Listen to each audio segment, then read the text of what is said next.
আমরা কেন রাজাকারদের লিস্টটা সঠিকভাবে করিনি?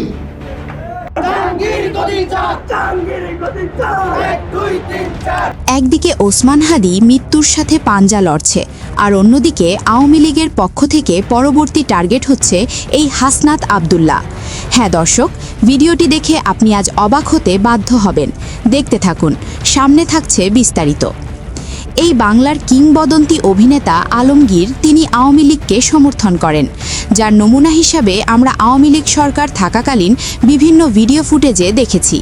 এই অভিনেতারা কখনো না চাইবে না যে এই ইউনূস সরকার দেশে থাকুক।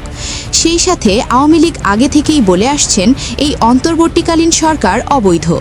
যদি ইউনূস সরকার অবৈধ হয় তাহলে ছাত্র জনতা যে বৈধভাবে কিভাবে তা আর না বোঝার বাকি রইল না কারোরই।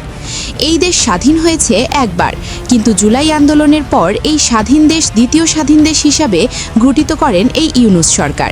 কিন্তু এই দ্বিতীয় স্বাধীন দেশের নাগরিকদের নিরাপত্তা দিতে পারছে না এই অন্তর্বর্তীকালীন সরকার।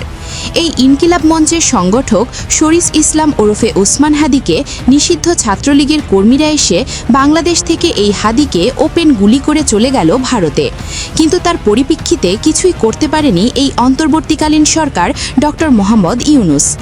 একদিকে জীবন মৃত্যুর সাথে লড়াই করা ওসমান হাদি, অপরদিকে দ্বিতীয় টার্গেট এই জাতীয় নাগরিক পার্টি এনসিপি এর দক্ষিণ অঞ্চলের মুখ্য সংগঠক হাসনাত আব্দুল্লাহ, যা ইতিমধ্যে সোশ্যাল মিডিয়ার সূত্র ধরে জানা গিয়েছে।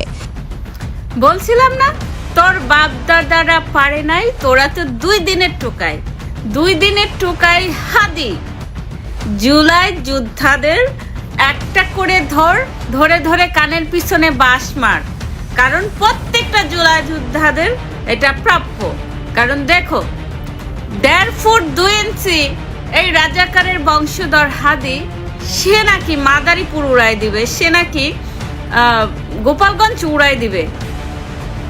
হাদি পাগলা, 1.5 ফুট 2 ইঞ্চি তোরে একটা ফুটবলের মতো লাথি মারলে তুই এই দেশ থেকে ওই দেশে যায় পড়স। তোর মুখে তুই মাদারীপুর উড়াই দিবি, তুই এত ভারটা তুই নিতে পারিস নাই। দেখিস না তোর কানের পাশ দিয়ে বাস চলে গেছে। এই দেশে যা শুরু হয়েছে, সাধারণ জনগণ আন্দোলন দেখতে দেখতে বিরক্ত হয়েছেন। আজ এক সারাদিন না খাওয়া মহিলা এই ছাত্রদের উপরে খেপেছেন। অসুস্থ মানুষ নাই, আমরা অসুস্থ রোগী না।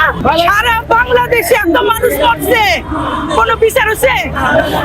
সেখানে গুলি খাওয়ার লেগে আজকে যে ভুক্তভোগী মানুষ, সাধারণ মানুষ, এটা কি কারণে? অসুস্থ মানুষ নাই, আমরা অসুস্থ রোগী না। আমার গাড়িটা আটকে দিল কি কারণে? কেন কি কারণে আটকাইলো? আমি সকাল থেকে না খাওয়া, আমি মেডিকেল আসবো। শুধু কি তাই, এভাবে দেশ চলতে থাকলে আগামী কিছুদিনের মধ্যে অন্তর্বর্তীকালীন সরকার দেশ ছেড়ে পালাবে, আর বাটে পড়ে যাবেন দেশের কিছু সাধারণ আমজনতা, যা ইতিমধ্যেই বোঝাই যাচ্ছে।